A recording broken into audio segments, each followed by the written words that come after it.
तो एक और प्रोग्राम है उसके जैसा ही, वो डेमोन्स्ट्रेशन करता है।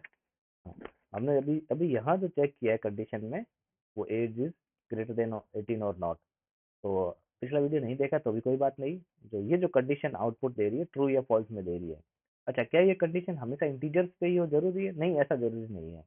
आप किसी पे भी इसको कंपेयर कर सकते हैं, जैसे हमने रिलेशनल ऑपरेटर में देखा था। ये सब चीज़ों को लगभग लगभग कंपेयर करते हैं, स्ट्रिंग्स को भी। एक स्ट्रिंग्स का भी हम वैल्यू लेके देख लेते हैं और चेक करेंगे कि क्या ये चेक करता है या नहीं करता है। तो इस बार हम प्रोग्राम को थोड़ा सा चेंज करते हैं और स्ट्रिंग्स को कंपेयर करके देखेंगे और हमारी फाइल को चला के भी देखेंगे। तो वापस इनपुट ले लिया जाए। अभी जो प्रोग्राम है वो बताता है कि एक सिग्नल है। तो सिग्नल क्या शो करता है? रेड, ग्रीन या ऑरेंज, तीनों में से कुछ एक वैल्यू को शो कर सकता है। तो यूजर से पूछ ले भाई हम कि भाई क्या शो कर रहा है। तो enter enter colour of signal, signal का कलर है वो आप बताएं। क्योंकि ये स्ट्रिंग रहने वाली है तो इसे इंटीजर में कन्वर्ट करना यहाँ जरूरी नहीं है, तो इसके आगे मैंने INT भी नहीं लिखा है। और फिर चेक करें। क्या चेक करें? कि इफ यानी अगर सिग्नल के अंदर जो वैल्यू है वो क्या है? रेड है, तो प्रिंट कर दे टॉप। एलिफ अगर सिग्नल के अंदर जो वैल्यू है वो ऑरेंज है, तो प्रिंट कर दे don't hurry check traffic first. ज़्यादा हरी ना करें, पहले ट्रैफिक को चेक करें। और अगर ऐसा नहीं है तो तीसरा एक ही केस है, वो क्या है? ये रुकना नहीं है। हाँ, तो जो तीसरा है वो क्या है? रेड, ऑरेंज और, तो अगर कुछ नहीं है तो इसका मतलब क्या है? ग्रीन ही है। तो सिग्नल क्या प्रिंट कर दे? You must go to the signal. आप आराम से सिग्नल के थ्रू जाइए, और कि ग्रीन सिग्नल हो ही चुका है ऐसा। तो प्रोग्राम को रन कर दिया जाए और तीन चार बातें हम इसमें भी सीखने वाले होंगे। तो पहला कलर तो है रेड भाई। रेड है तो क्या है? स्टॉप, रुक जाइए भाई, बिल्कुल सही है। दूसरा है ऑरेंज। ऑरेंज है तो हरी ना करे, don't hurry check traffic first. अच्छा, तीसरा तीसरा है हमारा ग्रीन। और क्या? You must go through the signal. अच्छा, प्रोग्राम ने कैसे काम किया इस बारे में कुछ चर्चाएं करते हैं और इसके थोड़े बहुत हम लूप होल भी फाइंड करने की कोशिश करेंगे। तो सबसे पहले यूजर से एंटर ले रहे हैं हम। Enter colour of a signal, जो भी यूजर ने एक कलर डाला है वो किस में चला गया? सिग्नल नाम के वेरिएबल में चला गया। इनपुट में इंटीजर में कन्वर्ट करना बिल्कुल जरूर था ही नहीं हमें, हमने किया भी नहीं। फिर हमने चेक किया कि क्या सिग्नल रेड है। अगर रेड है तो इफ की बॉडी एग्जीक्यूट हो। इफ की बॉडी में क्या, सिर्फ एक ही स्टेटमेंट है, स्टॉप, बस। अच्छा, इफ, एलिफ और एल्स तीनों में से भी एक ही ब्लॉक है वो एग्जीक्यूट होगा। इफ, एलिफ और एलिफ की चाहे बीच में कितनी ही लेटर क्यों ना हो, बीच में चाहे कितने ही एलिफ क्यों ना हो। एलिफ में भी एक और एलियन प्लेनेट है जहाँ पर सिग्नल है वो पर्पल भी होता है।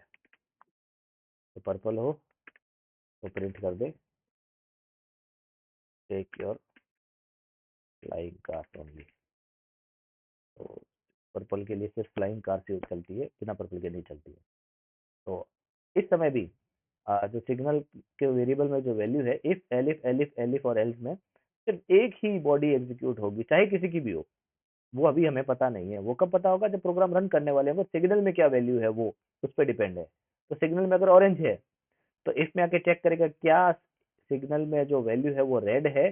जी नहीं, रेड तो नहीं है। नहीं है तो इसका आउटपुट फॉल्स आ जाएगा और इस इफ की बॉडी जिसमें एक ही स्टेटमेंट एग्जीक्यूट नहीं होगा। फिर वापस आके देखेगा, एलिफ में जाएगा, एलिफ में चेक करेगा क्या ऑरेंज है।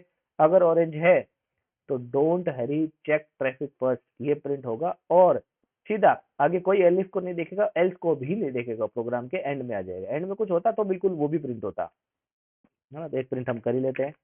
प्रिंट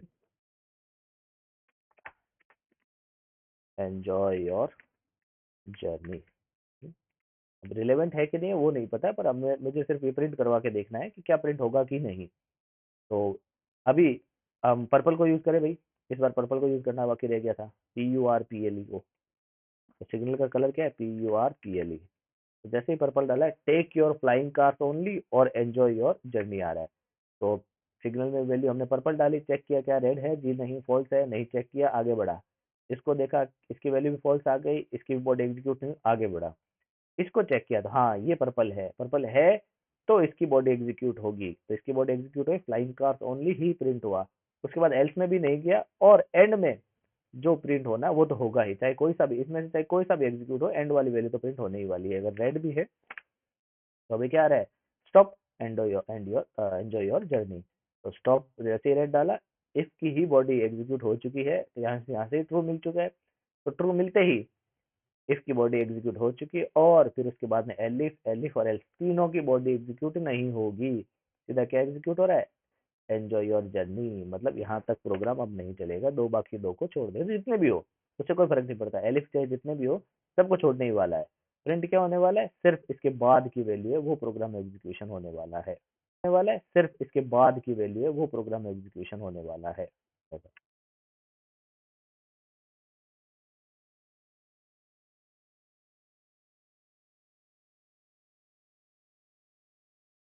हाँ, एक ये छोटा सा प्रोग्राम है, इस पर हम कुछ चर्चाएं करते हैं।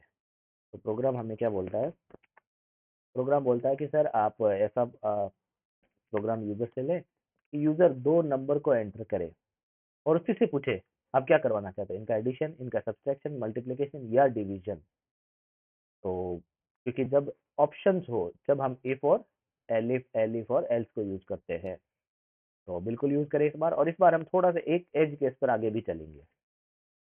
इनपुट ले ले, सबसे पहले तो यूजर से नम वन ले ले, नम वन ले ले, नंबर वन लिखे, आपकी इच्छा जो लिखे, क्योंकि इंटीजर रहने वाला तो पहले से ही कन्वर्ट कर लो भाई मैं इसको। Input enter number one, number one को लिया, नंबर टू को भी ले ले, एक ब्रैकेट नहीं देना, हाँ, नम टू, वापस ये भी इंटीजर होने वाला है, enter number two, number two भी आ चुका है। और अब मुझे यूजर से पूछना है एक ऑपरेटर भी, ओपीटी लिख लेता हूँ, और ये जो रहेगा मेरा वो स्ट्रिंग में रहेगा, क्योंकि एक नंबर तो बन नहीं सकता। एंटर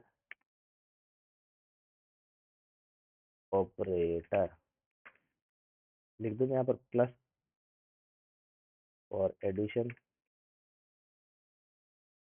कॉमा माइनस और सब्सट्रैक्शन, कॉमा मल्टीप्लाई, मल्टीप्लाई नहीं ये डाल देता हूँ, और मल्टीप्लाई, कॉमा डिवाइड और डी आई आई डी। तो जैसे वो डालेगा उसके बाद मुझे चेक, इसको हालांकि बहुत अच्छे से हम सजा भी सकते हैं, जैसे ऐसा, बीच में हम स्लैश एन डाल सकते हैं, स्लैश एन से न्यू लाइन आती है, तो मैं चाहता हूँ हर बार न्यू लाइन आए ऐसा, स्लैश एन, स्लैश एन,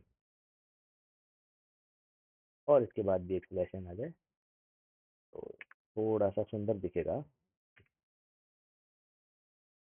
हाँ, अब मुझे क्या करना है, चेक करना है कि यूजर ने क्या ऑपरेटर डाला है। तो चेक कर ले भाई, if OPT is equal to, अगर ओपीटी हमारा प्लस है, single quote, single quote double quote से कोई फर्क नहीं पड़ता है, जैसा मैंने बताया, बस सिंगल से शुरू हुआ तो सिंगल पे एंड हो, ये नेसेसिटी है। तो ओपीटी अगर प्लस है तो क्या किया जाए, प्रिंट कर दिया जाए num one plus num two को।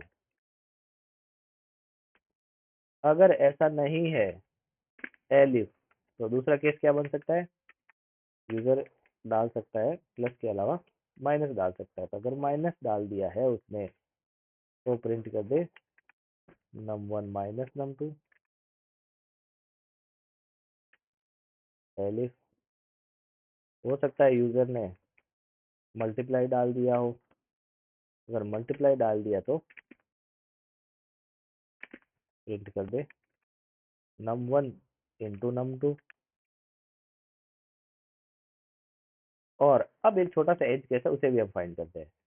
एक तो ये हो सकता है कि हम यहाँ सीधा ही एल्स लगा दें, क्योंकि हमारे पास चार ही ऑप्शन है, नम वन डिवाइडेड बाय 12 है ना।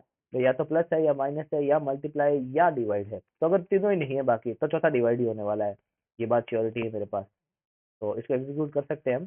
पर इसमें थोड़ी सी मिस्टेक आ सकती है। क्या मिस्टेक आ सकती है? हो सकता है यूजर ने इन चारों के अलावा कुछ डाल दिया हो, है ना। हो सकता है मल्टीप्लाई, डिवाइड, एडिशन और सब्सट्रैक्शन के चारों के साइन के अलावा भी टाइपिंग मिस्टेक से कुछ और डाल दिया। अगर कुछ और डाल दे वो, तब क्या करना है?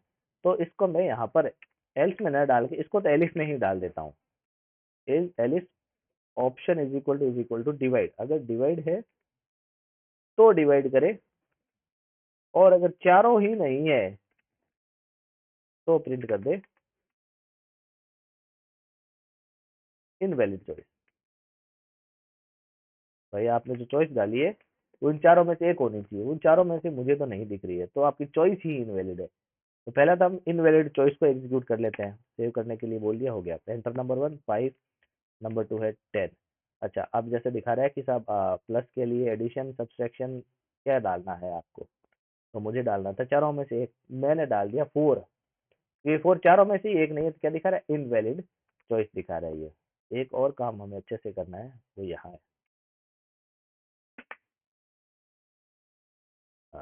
Slash N. एंड में भी मैं क्या चाहता हूँ? स्लैश एन आ जाए।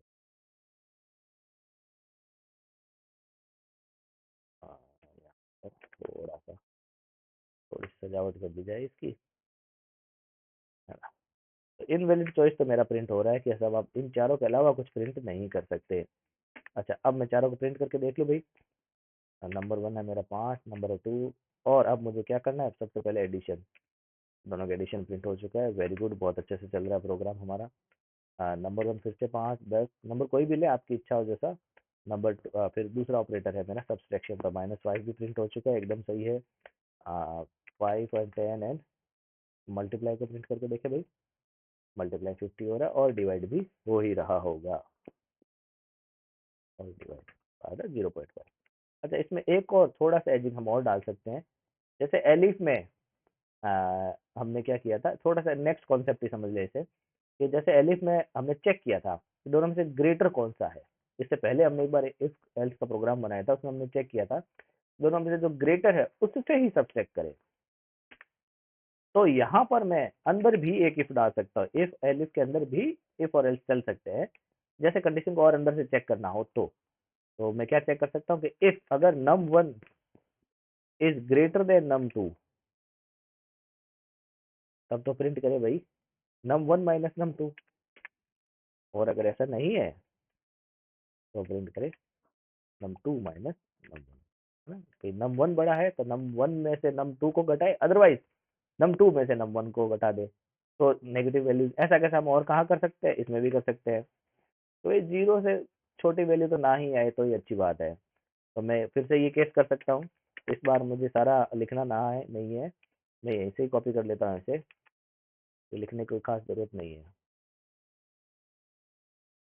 अगर डिवाइड चूज किया है सामने वाले ने, तो क्या कर दिया जाए? अगर num1 बड़ा है तो num1, अच्छा अब ग्रेटर है num1, तो num1 को डिवाइड करे num2 से, और अगर ऐसा नहीं है तो num2 को डिवाइड करे num1 से। तो छोटा सा एज कैसा उसे भी हम इंक्लूड कर सकते हैं ऐसा। अब 5 और 10 को ही डालते हैं, और अब हम फिर से डालते हैं सब्सट्रैक्शन को। तो पिछली बार जो मेरा आउटपुट आया था वो था -5, इस बार आ रहा है प्लस। क्यों? इस बार ये फिर से चेक भी कर रहा है। अगर माइनस डाला है तो एलिफ का ब्लॉक एग्जीक्यूट होगा, और एलिफ के ब्लॉक में भी फिर से इफ है, तो फिर से चेक करेगा कि क्या num1 ग्रेटर है num2 से। अगर है तो इसको एग्जीक्यूट करो। अच्छा, हमारे केस में नहीं है, नहीं तो हमारा अंदर वाला इफ एग्जीक्यूट नहीं हुआ है, एल्स एग्जीक्यूट हुआ है, जो num2 में से num1 को सब्सट्रैक्ट करके प्रिंट कर रहा है। और उसके बाद इनको बाकी कुछ भी एग्जीक्यूट नहीं हुआ है, न एलिफ हुआ है, न ये एलिफ हुआ है, न इसके इफ एल्स हुआ है, न एल्स हुआ है। तो हायरार्की जो होती है वो बाहर से अंदर की तरफ चलती है। पहले इफ को चेक करेगा, अगर है तो इसको करेगा, नहीं तो एलिफ के पास जाएगा, फिर इसे चेक करेगा। अच्छा, ये जो हायरार्की है ये भी जो होती है ये सीरियल मतलब क्रोनोलॉजिकल ऑर्डर में ही चेक होती है।